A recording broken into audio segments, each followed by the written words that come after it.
नमस्कार। आज बात करेंगे एक ऐसी जड़ी बूटी की, एक ऐसी प्राचीन औषधि की जिसे आयुर्वेद में सदियों से मन और दिमाग के लिए एक वरदान माना गया है। जी हाँ, हम बात कर रहे हैं ब्राह्मी की। तो जरा सोचिए, क्या हो अगर मानसिक शांति और एक तेज याददाश्त की चाबी सदियों से कहीं दलदली जमीनों में उग रही हो। सुनने में अजीब लगता है ना? लेकिन यही तो ब्राह्मी का वादा है, एक ऐसी विरासत जिसे आज हम करीब से जानने और समझने वाले हैं। तो आज हम इस सफर में क्या क्या देखने वाले हैं? सबसे पहले तो इसकी पहचान करेंगे, फिर इसकी आयुर्वेदिक रूपरेखा को समझेंगे। इसके बाद देखेंगे कि ये काम कैसे करती है, और हाँ, आज का विज्ञान इसके बारे में क्या कहता है ये भी जानेंगे। और आखिर में बात करेंगे इसके इस्तेमाल की। तो चलिए शुरू करते हैं। सबसे पहले ये जानना बहुत जरूरी है कि आखिर ये ब्राह्मी है क्या, इसकी पहचान क्या है। अगर हम विज्ञान की भाषा में बात करें तो ब्राह्मी का कुल है स्क्रोफुलारिएसी और इसका लैटिन नाम है बैकोपा मोनिएरी। यही वो नाम है जिससे इसे पूरी दुनिया में वैज्ञानिक तौर पर पहचाना जाता है। लेकिन जो बात इसे और भी खास बनाती है वो है इसके प्राचीन संस्कृत नाम। सोचिए जरा, सरस्वती यानी ज्ञान की देवी के नाम पर, और मेध्य जिसका मतलब ही है बुद्धि को बढ़ाने वाला। ये नाम सिर्फ नाम नहीं है, ये तो अपने आप में इसके गुणों की पूरी कहानी बता देते हैं। और ये जानकारी आती कहाँ से है? देखिए, ये एक शास्त्रीय आयुर्वेदिक ग्रंथ का एक हिस्सा है। यही तो प्रमाण है। ये हमें सीधे उस प्राचीन ज्ञान के स्रोत से जोड़ता है जहां ये सब लिखा हुआ है। अब एक जरूरी बात, ब्राह्मी का कोई एक खास हिस्सा इस्तेमाल नहीं होता, नहीं, बल्कि इसका पूरा का पूरा पौधा, जिसे आयुर्वेद में पंचांग कहते हैं, औषधीय गुणों से भरपूर है। और ये उगता कहाँ है? ज्यादातर भारत के गीले दलदली इलाकों में। तो हमने पहचान तो कर ली, अब आगे बढ़ते हैं और देखते हैं कि आयुर्वेद की नज़र में ब्राह्मी क्या है। ये सिर्फ एक जड़ी बूटी नहीं है, ये तो गुणों का एक ऐसा जटिल ताना बाना है जिसका हमारे शरीर पर गहरा असर होता है। आयुर्वेद का नजरिया बड़ा दिलचस्प है।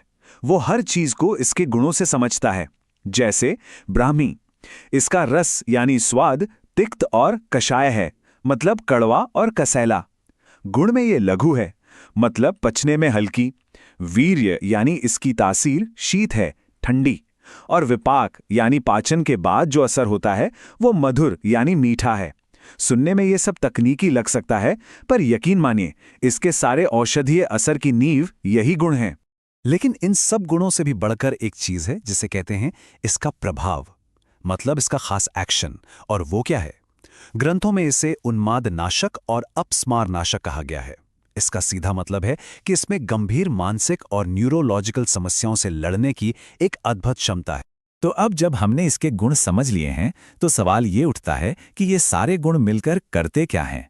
कैसे ये ब्राह्मी को इतनी शक्तिशाली औषधि बनाते हैं? चलिए देखते हैं। देखिए, ब्राह्मी के जो मुख्य काम हैं वो दिमाग और शरीर दोनों के लिए किसी वरदान से कम नहीं। सबसे पहले ये मेद्य है, मतलब ये सीधे सीधे बुद्धि और याददाश्त को तेज करती है।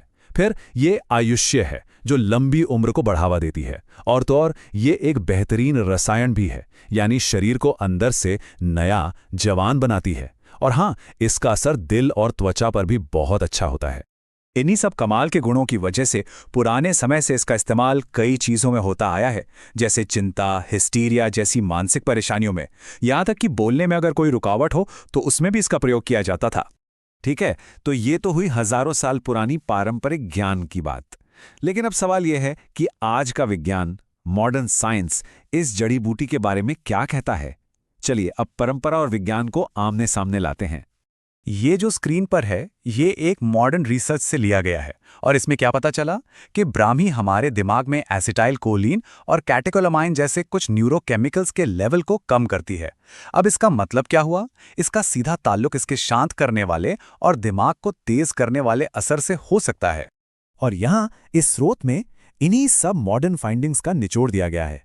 ये देखना वाकई कमाल का है कि जिन दावों पर हजारों साल से भरोसा किया जा रहा था, आज विज्ञान भी उन पर अपनी मोहर लगा रहा है।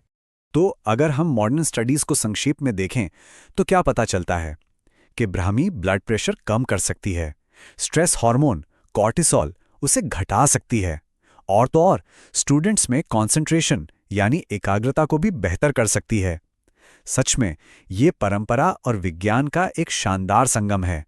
तो अब इतनी सारी जानकारी के बाद असल सवाल पर आते हैं, इस ज्ञान का इस्तेमाल कैसे करें? चलिए अब इसके आखिरी हिस्से में हम इसकी डोज और पारंपरिक फॉर्मुलेशंस पर नजर डालते हैं। देखिए, इसकी सही डोज इस बात पर निर्भर करती है कि इसे किस रूप में लिया जा रहा है। अगर इसका ताज़ा रस यानी स्वरस ले रहे हैं तो मात्रा होगी 10 से 20 मिलीलीटर। लेकिन अगर इसका सूखा पाउडर यानी चूर्ण इस्तेमाल कर रहे हैं तो मात्रा बहुत कम हो जाती है, सिर्फ चौथाई से 1 ग्राम के बीच। और एक और दिलचस्प बात, ब्राह्मी तो सिर्फ अकेले ही इस्तेमाल नहीं किया जाता, इसे कई क्लासिकल आयुर्वेदिक फॉर्मुलेशंस यानी योगों का हिस्सा भी बनाया जाता है, जैसे कि ब्राह्मी घृत जो एक मेडिकेटेड घी है, या फिर सारस्वतारिष्ठ जो एक बहुत शक्तिशाली टॉनिक है। ये योग इसके फायदों को कई गुना बढ़ा देते हैं।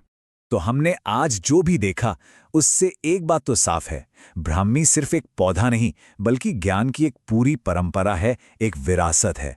और ये हमें एक बड़े सवाल पर सोचने के लिए मजबूर करती है कि आज के इस दौर में जहां हर चीज के लिए सिंथेटिक सॉल्यूशन मौजूद हैं, क्या हम प्रकृति की इस भूली बिसरी भाषा को फिर से सीखकर कुछ बेहतर हासिल नहीं कर सकते? इस सवाल पर विचार जरूर करें।